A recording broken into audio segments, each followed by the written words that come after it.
Bien, vamos a continuar con nuestra exposición. Esto vendría a ser la clase 2, que corresponde todo relacionado a lo que es la medida de tendencia central.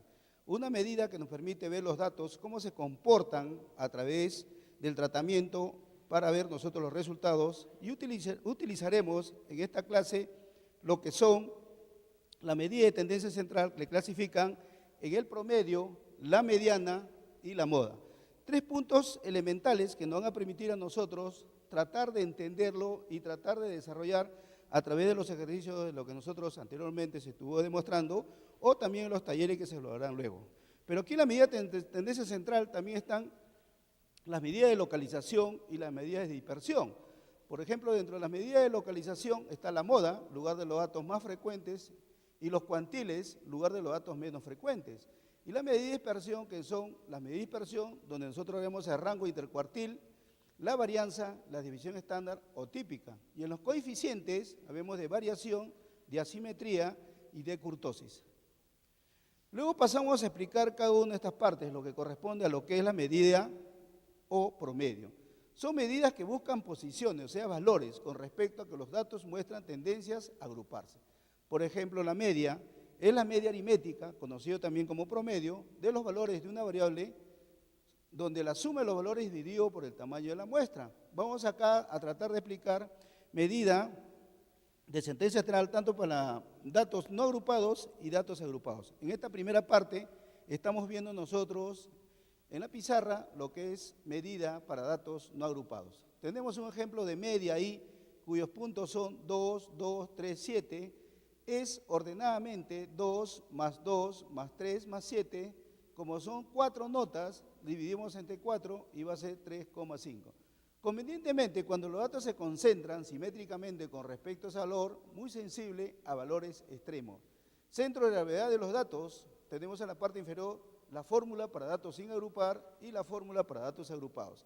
En la fórmula para datos sin agrupar, nosotros vemos aquí que lo representamos X con una tabla que es igual a la sumatoria de I igual a 1 hasta N de los valores que se va a representar en cada uno de los datos sobre los números de valores.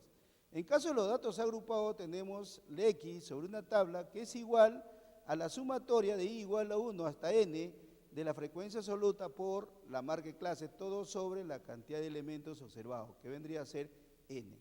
Y así vamos a ir explicando cada uno de los procesos, como por ejemplo, para la mediana, es un valor que divide las observaciones en dos grupos con el mismo número de individuos, o sea, el percentil 50. Si el número de datos es par, se elige la media de los datos centrales. Tenemos para datos pares y para datos impares. La primera posición donde dice media de 1, 2, 4, 5, 6, 6, 8, vamos a ver nosotros los dos colores diferentes. Primero tenemos el de color azul, donde nos representan 3 números, y el de color verde 3 números. Y queda en el centro el 5. Entonces la mediana es el número que está en el centro dividido entre 3, 3, que es 5. Nosotros vemos que en la parte izquierda hay 3 números, en la parte derecha hay 3. Por lo tanto, el centro es 5, por lo tanto esa es la mediana. ¿Cuándo son los datos impares? Cuando vemos que los datos son pares, que en la parte inferior, donde dice mediana es 1, 2, 4, 5, 6, 6, 8, 9. Entonces, ¿qué es lo que debemos hacer? Como dividimos los 3 primeros números, después los 3 siguientes números y queda el 5 y el 6, sumamos este 5 más 6 y lo dividimos entre 2, porque son 2 números. Y ese resultado, que es 5,5, va a ser la mediana para datos impares. Es conveniente cuando los datos son asimétricos, no es sensible a valores extremos. La mediana, como vemos en la parte inferior, tenemos 3, 1, 2, 4, tenemos a la parte extrema 6, 6, 80, y vemos nosotros que el 5 sigue manteniéndose al centro de entre otros 3 datos anteriores, 3 datos posteriores. Entonces, por lo tanto, la mediana es 5. Y luego vemos el ejemplo trazando una semirrecta en el plano, ¿no? Que es la mediana, haciendo cada uno de los puntos, 3, que corresponde en la parte superior, 5, 6, 8, 9, 11. En la parte inferior vamos a diferenciar nosotros que los valores que están dentro de las figuras que representa cada uno de los puntos van a afectar o no es afectado por varios o por valores extremos, porque va a ser siempre el punto medio. Acá tenemos 3 y aquí tenemos 3. Por lo tanto, aquí tendremos que sumar los dos extremos entre 2. En la parte inferior, similar. Entonces, la mediana va a ser igual a 8, porque acá tenemos 3 principios y acá tenemos un 2, pero dividiendo 6 entre 8, lógicamente en la parte superior va a ser 8. Entonces, eso es la mediana. Luego nosotros vamos a tratar de ver la tercera posición en la cual se aplica la mediana para datos agrupados y datos no agrupados. En este caso, lo primero que vamos a explicar acá son la mediana para datos no agrupados, cuando los datos son par y cuando los datos son impar. Estas son las fórmulas de mediana para datos simples o datos no agrupados, donde decimos la mediana es igual a x, ¿no?, como un subíndice, n más 1 sobre 2, si n es impar. Si n es par, vamos a nosotros hacer la suma de los dos extremos, ¿no?, entre 2, si n es par. Entonces, esto sería la representación para la fórmula que nosotros queremos hallar cuando los datos son pares. Y esta es la fórmula cuando nosotros queremos hallar la mediana para datos impares. ¿Qué significa? Que son el punto medio, ¿no?, de los dos extremos sobre 2. En cambio, aquí sería el punto medio de los 3 extremos que se representa en la distribución del intervalo en la cual nosotros vamos a representar. Luego tenemos la mediana para datos agrupados, ¿no? Fórmula de la mediana para datos agrupados.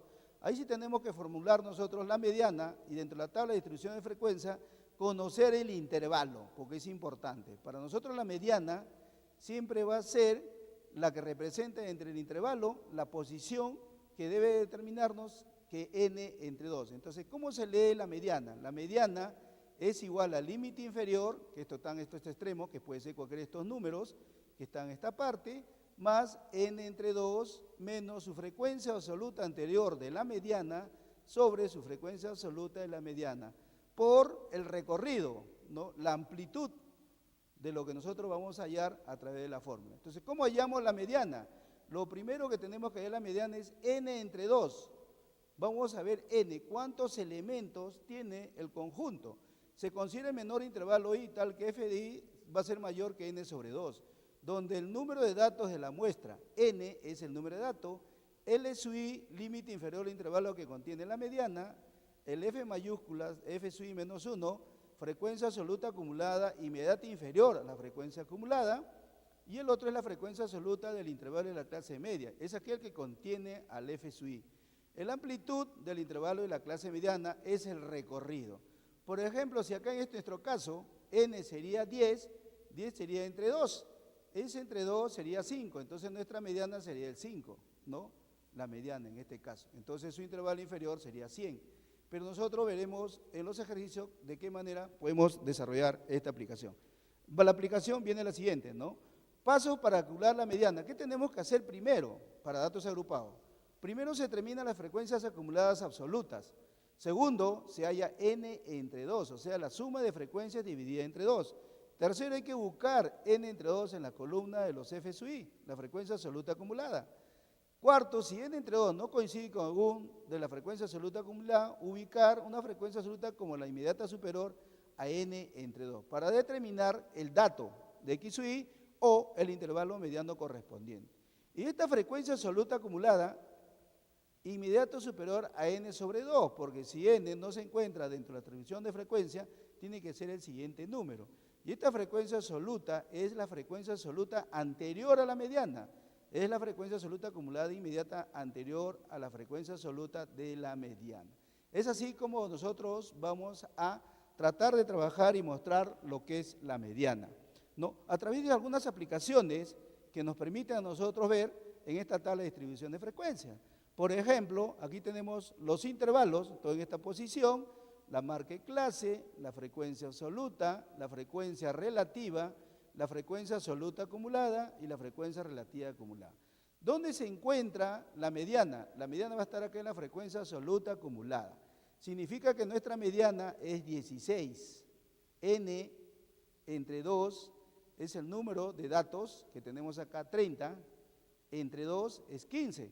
Como 15 no está aquí, es el siguiente número, que en este caso es 16. Como ya tengo mi mediana, voy a hallar mi frecuencia de la mediana, ¿no? Mi frecuencia anterior a la mediana va a ser 9. Y mi límite inferior es 80, ¿Se dan cuenta? Y mi frecuencia absoluta de la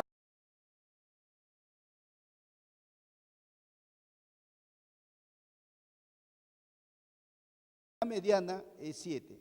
Lo tenemos nosotros remarcado acá con rojo. Esta es la mediana, esta es la frecuencia absoluta anterior a la mediana, que es el 9, y el 7 es la frecuencia absoluta de la mediana. Y su límite inferior es 80.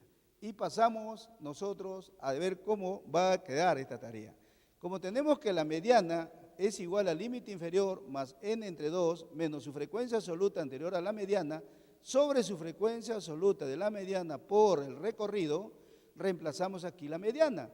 Hemos visto nosotros que su mediana, el límite inferior que está aquí es 80. Y 30 entre 2 menos su frecuencia absoluta que es 9 sobre su frecuencia absoluta de la mediana que es 7 por su recorrido que es 10. Entonces aquí va a ser igual 80 más 30 entre 2 es a 15 menos 9 sobre 7 que es igual a 80 más 6 entre 7 y este es igual a 80 más 0,85 que esto vendría a ser igual a 80,85. Esto es el resultado de la mediana. No es tan difícil para nosotros poder explicar el proceso. Luego de ahí viene la tercera medida de tendencia central, que es la moda. Primero vamos a ver para datos no agrupados. Es la medida de tendencia central que se define como el valor que se presenta con mayor frecuencia en una serie o distribución de datos. Para datos sin tabular, ejemplo 1, encontrar la moda en la serie 6, 8, 6, 9, 10, 3, 6, 3, vamos a ver nosotros que la moda son aquellos datos que más se repiten. Aquí vemos nosotros el 6, el 6, el 6. Por lo tanto, la moda es 6. La moda es 6 porque se repite con mayor frecuencia y es una serie unimodal. Ejemplo 2, para hallar la moda en la serie 4, 7, 8, 9, 10, 3, 8, 4, presenta dos modas, que son 4 y 8, porque se repite con mayor frecuencia. Es una serie de un tipo de moda bimodal. Acá tenemos entonces dos tipos de moda. Un tipo de moda de serie unimodal y un tipo de moda de serie bimodal. Cuando se repiten dos veces los números, en el caso adelante son solamente la serie de un solo número y en el segundo es la serie de dos números. Ahora vamos a ver la moda, ¿no?, para datos agrupados, o sea, datos tabulados. Es similar a la aplicación de la media o mediana, que la moda es igual al límite inferior más delta 1 sobre delta 1 más delta 2 por su amplitud, que viene a ser el recorrido. La clase modal es el intervalo con mayor frecuencia, lógicamente, pero ¿dónde la hallamos la moda para datos agrupados? La moda para datos agrupados la vamos a hallar en la frecuencia absoluta. En la parte inferior nos explica qué hace cada una de esas variables que representan la fórmula. El L1 es el límite inferior de la clase modal, el D1 la diferencia de la frecuencia simple de la clase modal y la frecuencia de la clase inmediata inferior. Y el D2, que es delta 2, diferencia de la frecuencia simple de la clase modal y la frecuencia de la clase inmediata superior. C es el tamaño o amplitud del intervalo. Vamos a ver una aplicación para entenderlo mejor a través de la tabla de frecuencias, donde ya tenemos los datos y aquellos datos que tienen solución están en rojo. ¿Quién viene a ser nuestra moda? Habíamos dicho que la moda se halla en la frecuencia absoluta, aquí, en el F sub I. Hemos dicho los datos más altos. ¿Cuál es el dato más alto en esta columna? Es el 9. Entonces el 9 viene a ser la moda. Fíjate, ya hallamos la moda y ahí hemos hallado su límite inferior que es 90 y también vamos a hallar su moda anterior y moda posterior para hallar delta 1 y delta 2. ¿Cómo hallamos delta 1? Es la diferencia entre 9 menos 7 y delta 2 es la diferencia entre 9 menos 2. Veamos nosotros el proceso en la siguiente tabla para poderlo entender mejor. Ahí está la moda, tenemos la fórmula y la aplicación. ¿Quién viene a ser el límite inferior? 90. Delta 1 viene a ser 9 menos 7, que es igual a 2. Delta 2 viene a ser 9 menos 2, que es igual a 7. Y su recorrido es 10. Luego aplicamos la fórmula y reemplazamos los valores en cada una de las variables que representa la fórmula. Entonces decimos acá, la moda es igual a 90 más 2 sobre 2 más 7. Este 2 más 7. Por 10, que es el recorrido. Entonces esto va a ser igual a 90 más 2 entre 2 más 7, que es a 20 sobre 9. Y este es igual a 90 más 2,22, que es igual a 92. De esa manera estamos nosotros tratando de representar, ¿no? ¿Se dan cuenta ustedes?